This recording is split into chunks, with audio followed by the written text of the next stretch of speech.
Hello friends, welcome to सत्य study group. आज हम लोग मगध राज्य का उत्कर्ष पढ़ेंगे और ये इसका इंट्रोडक्शन वीडियो है। इंट्रोडक्शन वीडियो है ये, मतलब इसमें सिर्फ परिचय देखेंगे कि हमें क्या पढ़ना है मगध राज्य के उत्कर्ष में, मतलब कौन कौन से वंशों के बारे में जानना है और इसके बारे में क्या क्या जानकारी है। सबसे पहले हम ये समझते हैं कि मगध है कहां। तो मैंने महाजनपद का एक वीडियो बना के आपको दिया, डिस्क्रिप्शन बॉक्स में आपको मिल जाएगा। वीडियो के ऊपर में एक आई बटन होगा, आप वहां पे जाके क्लिक करके देख सकते हैं मगध जो महाजनपद है, महाजनपद में कौन कौन से महाजनपद में जनपद कहां कहां पे है, कितने महाजनपद हैं, ठीक है। तो इसमें सबसे पहले एक महाजनपद मैंने बताया था, वो है मगध। और मगध वो एरिया है जो कि बिहार में पटना, जहानाबाद, आज के पटना, जहानाबाद, औरंगाबाद और शाहबाद के कोई कुछ पूर्वी क्षेत्र, ये सभी मिला के इसी के आसपास वाला, जैसे कि नालंदा भी हो गया, ठीक है। ये सब आसपास का जो एरिया है गंगा नदी के नीचे में और सोन नदी के पूर्व वाला एरिया जो है, ये सभी मगध महाजनपद में आते हैं। और इसी मगध महाजनपद का उत्कर्ष हम पढ़ेंगे कि मगध महाजनपद स्टार्टिंग कहां से हुआ, इसका जो राज्य है इसका उत्कर्ष कहां से हुआ। तो इसमें सबसे पहले देखते हैं हम एक पॉइंट है, इन सबसे पहले एक पॉइंट है उसको समझते हैं पहले। मगध के प्राचीन इतिहास की रूपरेखा महाभारत व पुराणों में मिलती है।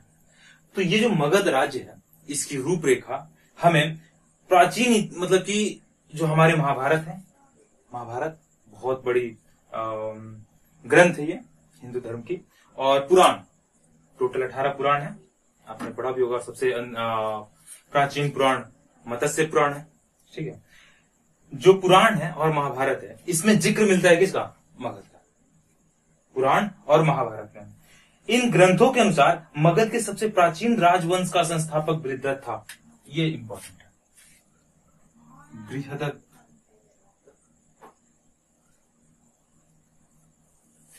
मगध का सबसे प्राचीन वंश का संस्थापक यही है, लेकिन इसके वंश का नाम कहीं कह दिया है, बृहद्रथ वंश भी कहते हैं इसको, क्योंकि बृहद्रथ ने संस्थापक किया था। इन सब से पहले बृहद्रथ आता है। तो ये पहला पॉइंट याद रखिएगा इसमें कि बृहद्रथ संस्थापक माना जाता है किसका, मगध के सबसे प्राचीन राजवंश का। ये वंश है, इनसे भी पहले कोई वंश था, वो था बृहद्रथ का वंश था, ठीक है। और ये बृहद्रथ इसका बेटा था जरासंध। जरासंध इसके बेटे का नाम था और इसके पिता का नाम वसु था। बृहद्रथ वसु का पुत्र था और बृहद्रथ का बेटा जरासंध था। ये तीन चीज आप याद रख लें। मगध की आरंभिक राजधानी वसुमती या ग्रीवरज की स्थापना वसु ने की थी। तो इसके पिता जो वसु थे, इन्होंने ग्रीवरज की स्थापना की थी, जिसको वसुमती भी कहते हैं। तो यहां से एक इंपॉर्टेंट पॉइंट निकलता है कि ग्रीवरज मतलब राजगीर, जो आज के डेट में राजगीर है, उसका पुराना नाम क्या है, तो वसुमती। वसुमती और वसुमती के संस्थापक कौन है या स्थापना किसने की थी इसकी, तो वसु ने की थी, जो कि बृहद्रथ के पिता थे। और वसुमती कौन सा जगह है आज के डेट में, राजगीर, जिसको कालांतर में गिरिब्रज भी कहा गया, गिरिब्रज भी कहा गया, ठीक है। अगला पॉइंट देखते हैं। बृहद्रथ का पुत्र जरासंध एक पराक्रमी शासक था। बृहद्रथ का पुत्र जो जरासंध था, ये एक पराक्रमी शासक था जिसने अनेक राजाओं को पराजित किया था। बहुत सारे राजाओं को इसने पराजित किया था और बहुत सारे क्षेत्रों पर अधिकार किया था, ठीक है। अंतोगत्वा उसे श्री कृष्ण के निर्देश पर भीम के हाथों पराजय होकर मरना पड़ा था। तो भीम, आपने महाभारत पढ़ा होगा, महाभारत में भीम है हमारे। श्री कृष्ण के निर्देश पर इसने भीम के हाथों अपनी मृत्यु स्वीकार की थी, ठीक है। इसीलिए कहा जाता है कि जो मगध राज्य का जो भी हम पढ़ते हैं, इसमें मगध राज्यों में जो भी वंश हम पढ़ते हैं, इन सबका जिक्र या तो महाभारत में है तो पुराण में, महाभारत और पुराणों से इसका जिक्र मिलता आ रहा है, ठीक है। तो श्री कृष्ण ने भीम के हाथों पराजित होकर इसको जरासंध, निर्देश किसने दिया था, कृष्ण ने दिया था कि भीम के हाथों पराजित होकर तुम मारे जाओगे, ठीक है। अगला पॉइंट, रिपुंजय इस वंश का अंतिम शासक था। याद रखना, वृद्धरथ वंश जो था इसका अंतिम शासक कौन था? रिपुंजय। रिपुंजय इस वंश का अंतिम शासक था। रिपुंजय एक कमजोर और अयोग्य राजा था। जो अंतिम शासक था ये एक कमजोर और अयोग्य राजा था, अतः उसके मंत्री पुलिक ने उसकी हत्या करवा दी और उसके अपने पुत्र को गद्दी पर बैठा दिया। ठीक है, तो इसके मंत्री ने इसकी हत्या करवा दी और जो मंत्री इसकी हत्या करवाई अपने बेटे को इस राजगद्दी पर बैठा। तो सबसे पहला इंपॉर्टेंट पॉइंट क्या है? मगध राज्य के उत्कर्ष में सबसे प्राचीनतम वंश की अगर कोई बात बोले तो वो वृद्धरथ वंश था। और वृद्धरथ वंश वृद्धरथ के ने स्थापित की थी। इसके संस्थापक कौन है? वृद्धरथ है। इसकी राजधानी क्या थी? गिरिब्रज थी। गिरिब्रज, राजगीर, जो बिहार में आज के डेट में राजगीर है, नालंदा डिस्ट्रिक्ट में गिरिब्रज थी। गिरिब्रज का पुराना नाम वसुमती है। वसुमती क्यों पड़ा? क्योंकि वृद्धरथ के पिता का नाम वसु है। इन्होंने वसुमती जगह को बनाया, मतलब इसकी स्थापना की गिरिब्रज की, तो वसुमती इसका नाम दिया। तो वृद्धरथ के पिता वसु थे। वृद्धरथ का जो पुत्र था वो जरासंध था। जरासंध बहुत ही पराक्रमी राजा था, मतलब इसने बहुत सारे राजाओं को पराजित किया था। ठीक है, इसकी मृत्यु भीम के हाथों हुई थी और श्री कृष्ण के अनुसार। ठीक है, श्री कृष्ण ने भीम के हाथों मृत्यु को इसको कहा था। इस वंश का सबसे अंतिम शासक रिपुंजय था। रिपुंजय इस वंश का अंतिम शासक था। तो हम अब से जो भी वंश पढ़ेंगे उसके संस्थापक जानेंगे, इस वंश के संस्थापक कौन है और इस वंश के अंतिम राजा कौन है, ये इंपॉर्टेंट है। और बीच में जो पराक्रमी राजा होंगे ना, उनके बारे में भी जानना जरूरी होगा। तो किसी वंश में 3 चीज जानना जरूरी है। सबसे पहले उनके संस्थापक, उनके अंतिम शासक, और बीच में कोई महान राजा हो उसके बारे में पढ़ेंगे। हम किसी वंश में नहीं पढ़ेंगे। कोई बीच में और 2-4 अगर राजा आ जाए जिनका कोई रोल नहीं है, अहम भूमिका नहीं है, उनके बारे में पढ़ना हमारी यहाँ पे कोई फायदे की बात नहीं होगी। ठीक है, तो रिपुंजय एक अयोग्य शासक था, ये बहुत कमजोर शासक था। तो इसी के मंत्री ने इसकी हत्या करवा दी और अपने बेटे को इस वंश मगध की गद्दी पर बैठा दिया। ये तो कहानी था वृद्धरथ का। ठीक है, अगर समझ में आया तो अच्छी बात है, नहीं समझ में आया तो कोई दिक्कत नहीं। आगे पढ़ते हैं हर्यक वंश, क्योंकि वृद्धरथ वंश के बाद इंपॉर्टेंट यहां से स्टार्ट होता है कि हर्यक वंश। ठीक है, तो आज सिर्फ और सिर्फ हम ये समझेंगे हर्यक वंश के बारे में कि क्या है, कौन कौन से इसके संस्थापक और कौन इसका अंतिम शासक था। उसी तरह से सुनाग वंश आया, नंद वंश आया, मौर्य वंश आया। तो ये इंट्रोडक्शन वीडियो है, तो थोड़ा बहुत हम मगध राज्य के उत्कर्ष का हल्का सा पॉइंट पढ़े।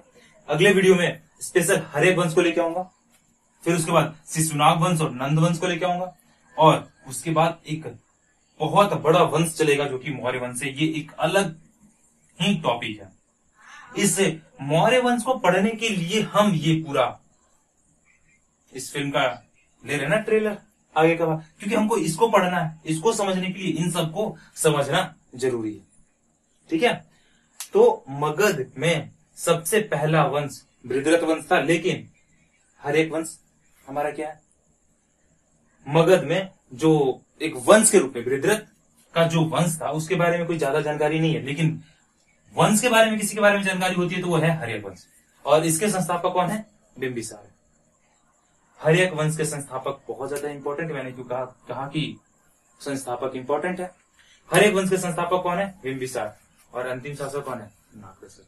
ये 2 पॉइंट याद रखो इससे, कि हर्यक वंश के संस्थापक कौन है और उसका अंतिम शासक कौन है? नागदशक है। ठीक है, बिंबिसार। इसको श्रोणिक भी कहा गया। बिंबिसार को क्या कहा गया?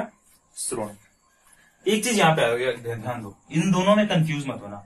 ये बिंबिसार और यहाँ पे बिंदुसार, ये कंफ्यूज मत होना। बिंदुसार चंद्रगुप्त मौर्य का बेटा है जो कि मौर्य वंश में है। ये बिंबिसार है, इसने हर्यक वंश की स्थापना की है। बिंबिसार और बिंदुसार में कंफ्यूज मत होना। ये बिंबिसार है, यहाँ पे बिंदुसार है। नाम थोड़ा सा मिलता जुलता है ना, तो इससे कंफ्यूज मत होना। बिंबिसार को श्रोणिक भी कहा गया है। ये उपनाम भी याद रखा करो, ये उपनाम है इसका, श्रोणिक भी कहा गया है। बिंबिसार का बेटा अजातशत्रु, और इसको कहा जाता है पितृहंता। पितृहंता, पितृहंता का मतलब ये होता है कि जिसने अपने पिता की हत्या कर दी। तो अजातशत्रु ने अपने पिता की हत्या करके मगध के गद्दी पर बैठा, मतलब हरेक वंश का अगला शासक कौन बना? अजात शत्रु बना, और ये पितृहंता था। अजात शत्रु के बारे में एक और चीज जानो, इसको कुणिक भी कहा जाता है। अजात शत्रु को क्या कहा जाता है? कुणिक। एक नया नाम याद रखो। इसका उपनाम क्या है? श्रोणिक है, और इसका उपनाम क्या है? कुणिक है। श्रोणिक, कुणिक, याद रहेगा ना। अजात शत्रु का उपनाम क्या है? कुणिक है। इसके समय में एक बहुत इंपॉर्टेंट घटना हुई थी अजात शत्रु के समय में, और बौद्ध धर्म में कभी इसका स्पेशल अगर वीडियो बनाऊंगा तो ठीक है, अदरवाइज मेरे पिछले वीडियो आप देख सकते हैं। मैंने पूरा का पूरा बौद्ध धर्म को ही बताया, इसका भी लिंक मैं दे दूंगा, आई बटन पे आप क्लिक करके उसको देख सकते हैं। अजात शत्रु को कुणिक कहा जाता है, और इसके समय में एक इंपॉर्टेंट संगति हुई थी, वो थी प्रथम बौद्ध संगति। बौद्ध धर्म में मैंने बताया था 4 संगतियां हुई है ना, बौद्ध धर्म की 4 संगतियां हुई हैं। प्रथम बौद्ध संगति इसी के शासनकाल में हुआ है, और राजगीर के सप्तपर्णी गुफा में महाकश्यप के नेतृत्व में संपन्न हुआ। तो उस समय प्रथम बौद्ध संगति के जो अध्यक्ष थे वो कौन थे? महाकश्यप थे, और उसमें शासक कौन था? अजात शत्रु था। और कहाँ हुआ था? राजगीर में हुआ था ना, राजगीर के सप्तकर्णी गुफा में हुआ था। राजगीर के सप्तकर्णी गुफा में हुआ था, इसीलिए अजात शत्रु हमारे लिए इंपॉर्टेंट हो जाता है शासक। ठीक है, किसमें? हर्यक वंश का अजात शत्रु इंपॉर्टेंट हो जाता है, क्योंकि बौद्ध धर्म का पहला बौद्ध संगति हुआ था ना, इसलिए। बुद्ध की शिक्षा इसी के समय में, जो प्रथम बौद्ध संगति हुआ था ना, उसी समय बुद्ध की शिक्षा 2 भागों में विभक्त हो गई थी। एक था सूत पीटक और एक था विनय पीटक। सूत पीटक और विनय पीटक, इसके बारे में बौद्ध धर्म में स्पेशल हम चर्चा करेंगे, पढ़ेंगे कभी डिटेल में, और ठीक है, अदरवाइज आप देख सकते हैं वीडियो, मेरा वीडियो है इसके ऊपर। फिर उसके बाद उदयीन आया। उदयीन अजात शत्रु का बेटा था। उदयीन अजात शत्रु का बेटा था, और ये भी था क्या? पितृहंता। इसने भी अपने पिता को मार के मगध के गद्दी पर बैठा था, और यह हरेक वंश का अगला शासक बना। कौन? उदयीन। उदयीन के बारे में एक इंपॉर्टेंट जान लेते हैं। पहले तो ये जैन धर्म का अनुयायी था। दूसरा, राजगीर से पाटलिपुत्रा, जो कि गंगा और सोन नदी के संगम पर है, इसने अपनी राजधानी बनाई। स्टार्टिंग से ही राजगीर बनते आ रही है, क्योंकि हमने देखा बृहद्रथ ने ही राजगीर को बनाया था, मतलब उस समय ग्रीवराज कहते थे और उसी को वसुमती कहते थे। तो स्टार्टिंग से ही राजगीर थी मगध की राजधानी। लेकिन मगध की राजधानी राजगीर से पटना लाने वाला, पाटलिपुत्रा लाने वाला कौन सा शासक है? तो उदयीन है। ये इंपॉर्टेंट क्वेश्चन है कि मगध का राजधानी राजगीर से पाटलिपुत्रा लाने वाला या पटना लाने वाला कौन शासक है? उदयीन। यहां से ये इंपॉर्टेंट पॉइंट बनता है, इसलिए ये इंपॉर्टेंट है। उदयीन क्यों इंपॉर्टेंट है? क्योंकि इसने राजगीर से पटना अपनी राजधानी स्थानांतरित की थी। ठीक है, और पटना क्या है? पटना एक गांव था जो कि गंगा और सोन नदी के किनारे है। ठीक है, अभी क्या है? बहुत बड़ा शहर। उदयीन का एक पुत्र नागदशक है। उदयीन के मुख्यतः मेन इसके 3 पुत्र थे, उसमें से नागदशक भी इसका बेटा था, और यही राजा बना। ये इस वंश का अंतिम शासक था। नागदशक इस वंश का अंतिम शासक था, तो इसलिए नागदशक भी इंपॉर्टेंट है। तो ये चारों राजा हरे वंश में इंपॉर्टेंट है ना। इनके बारे में और डिटेल स्टडी करेंगे, लेकिन अगले वीडियो में। शिशुनाग वंश का संस्थापक शिशुनाग हुआ, और इसने नागदशक की हत्या करके शिशुनाग वंश की स्थापना की थी। शिशुनाग वंश के बाद आया कालाशोक, और कालाशोक यहाँ पे इंपॉर्टेंट है। कालाशोक इंपॉर्टेंट है। जिस तरह से अजात शत्रु इंपॉर्टेंट था क्योंकि प्रथम बौद्ध संगति हुई थी, उसी तरह से कालाशोक के समय में द्वितीय बौद्ध संगति हुई है। प्रथम बौद्ध संगति अजात शत्रु के काल में, और द्वितीय बौद्ध संगति कालाशोक के काल में हुआ है। और ये कहां पे हुआ है? पाटलिपुत्रा में हुआ है ना। द्वितीय बौद्ध संगति पटना में, वैशाली में हुआ है। द्वितीय बौद्ध संगति कहां हुई है? वैशाली में हुई है ना। प्रथम बौद्ध संगति राजगीर में, द्वितीय वैशाली में, तृतीय पटना में, और चौथी काश्मीर कुंडलवन में ना। ठीक है, तो द्वितीय बौद्ध संगति का आयोजन वैशाली में सबा कामी की अध्यक्षता में हुआ है, और उसमें शासक कौन था? कालाशोक। कालाशोक को एक और उपनाम है इसका, काकवर्ण। एक उपनाम है इसका काकवर्ण। तो कालाशोक का एक उपनाम क्या है? काकवर्ण। और ये इसलिए इंपॉर्टेंट है, मैंने बता दिया, क्योंकि द्वितीय बौद्ध संगति हुआ है। कहां हुआ है? वैशाली में। कौन अध्यक्ष कौन थे? वसुमित्र। इनका अध्यक्ष भी याद रखना बहुत जरूरी है। ठीक है, इसके जो द्वितीय बौद्ध संधि हुई थी उसमें मैंने ये भी बताया था कि इसमें बौद्ध संघ विभक्त हुआ था और दो बन गए थे, स्थावीर और महासंघिक। बौद्ध संघ विभक्त होकर स्थावीर और महासंघिक बन गए थे। इस वंश का अंतिम शासक कौन है? नंदीवर्धन है। तो ये तो अंतिम शासक है इसलिए इंपॉर्टेंट होगा ही ना। ये स्टार्टिंग संस्थापक भी इंपॉर्टेंट है और अंतिम शासक भी इंपॉर्टेंट है। तो शिशुनाग वंश में तीनों राजाओं का नाम इंपॉर्टेंट है, शिशुनाग, कालाशोक और नंदीवर्धन। कालाशोक को काकवर्ण भी कहा जाता है, इसका उपनाम है। ठीक है, अब अगला वंश जो है वो नंद वंश है और नंद वंश के संस्थापक कौन है? महापद्मनंद। नंद वंश के संस्थापक महापद्मनंद। इनको एक और नाम दिया जाता है महानंदिन।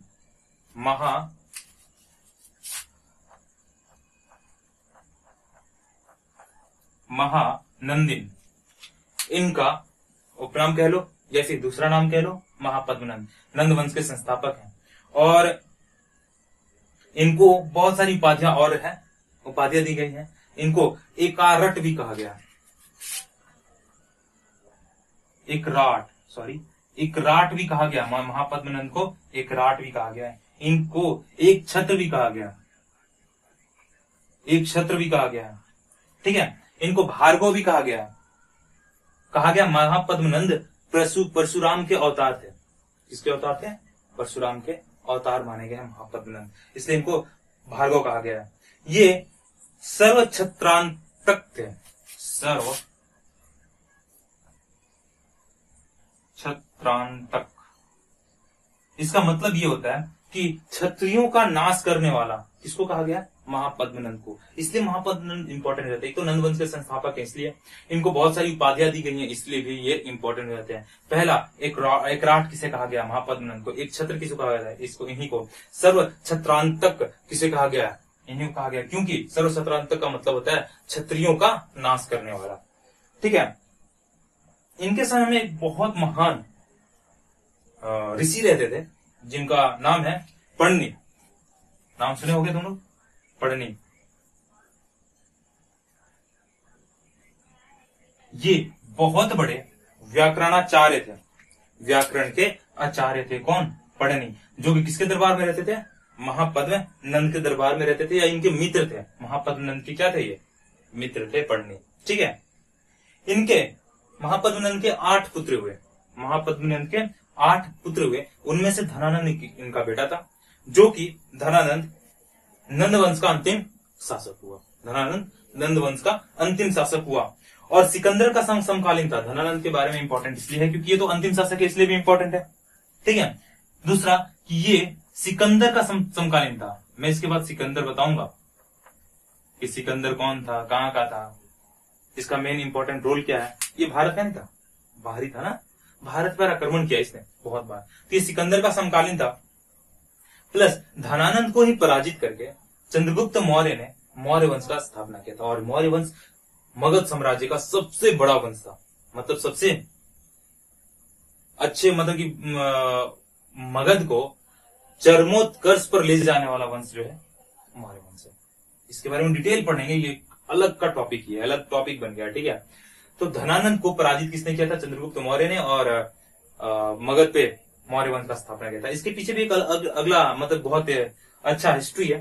धनानंद ने चाणक्य नाम सुने हो, जिनको कौटिल्य भी कहा जाता है, विष्णुगुप्त भी कहा जाता है, जो चंद्रगुप्त मौर्य के शिक्षक थे ना, टीचर थे। धनानंद के दरबार में आए थे किसी यज्ञ में और धनानंद ने उनकी क्या कर दी थी? बेइज्जती कर दी थी। तो चाणक्य उनसे बदला लेने के लिए चंद्रगुप्त मौर्य को, एक छोटे से बच्चे को, यहाँ से पाटलिपुत्र से जब गुजर रहे थे तो इसको उठाए और लेके चले गए तक्षशिला। वहां पे इनकी पढ़ाई लिखाई की, मतलब इनको अच्छी तरह से ज्ञान दिया और उसके बाद इनको एक राजा के तौर पे धनानंद के साथ लड़ाया और धनानंद बहुत बुरी तरह से पराजित हुआ और इस मगध राज्य पे मौर्य वंश का स्थापना हुआ। तो अब तक से कहानी कुछ समझ में आ रही है? ठीक है, अब तक से हमने सिर्फ हर्यक वंश, शिशुनाग वंश और नंद वंश के बारे में हल्का फुल्का पढ़े, जाने हम क्या है। मौर्य वंश के बारे में चर्चा यहाँ पे नहीं करेंगे क्योंकि मौर्य वंश एक अलग का टॉपिक है, तो इसको डिटेल स्टडी हम कभी करेंगे। ठीक है, अभी के लिए इसको हम छोड़ देते हैं। याद रखना, नंद वंश के बाद आएगा कौन सा? मौर्य वंश ही आएगा। तो अभी के लिए बस इतना याद रखो, नंद वंश के बाद मौर्य वंश आएगा। तो अभी तक हम 3 वंश के बारे में जाने, हर्यक, शिशुनाग और नंद वंश। हर्यक वंश से भी पहले कोई वंश था लेकिन उसके बारे में कोई ज्यादा जानकारी नहीं है, इसलिए स्टार्टिंग करते हैं हम हर्यक वंश से। लेकिन बृहद्रथ को भूलते नहीं है, बृहद्रथ मगध का संस्थापक बना, ठीक है, क्योंकि इसके पिता कौन थे, वसु थे ना, इसके पिता कौन थे, वसु थे, और वसुमती गृहरज का पुराना नाम है, हम वहां से स्टार्ट किए हैं, ठीक है। हर एक वंश में, हर एक वंश का संस्थापक बिंबिसार और अंतिम शासक नागदशक, शिशुनाग वंश का अंतिम शासक संस्थापक शिशुनाग और अंतिम शासक नंदीवर्धन, और नंद वंश का अंतिम संस्थापक महापद्मनंद और अंतिम शासक कौन है, धनानंद। इन दोनों में ये दोनों इंपॉर्टेंट है, अजातशत्रु और कालाशोक, क्योंकि बौद्ध धर्म का पहला संगति इसके शासनकाल में हुआ और द्वितीय संगति कालाशोक के शासनकाल में हुआ है। तो ये मगध राज्य के उत्कर्ष का परिचय, ठीक है। तो अगले वीडियो में मैं आप लोगों को हर एक वंश के बारे में डिटेल जानकारी देने की कोशिश करूंगा। उसके बाद शिशुनाग वंश और नंद वंश के बारे में हम लोग पढ़ेंगे। तो आज के लिए इतना ही, थैंक यू।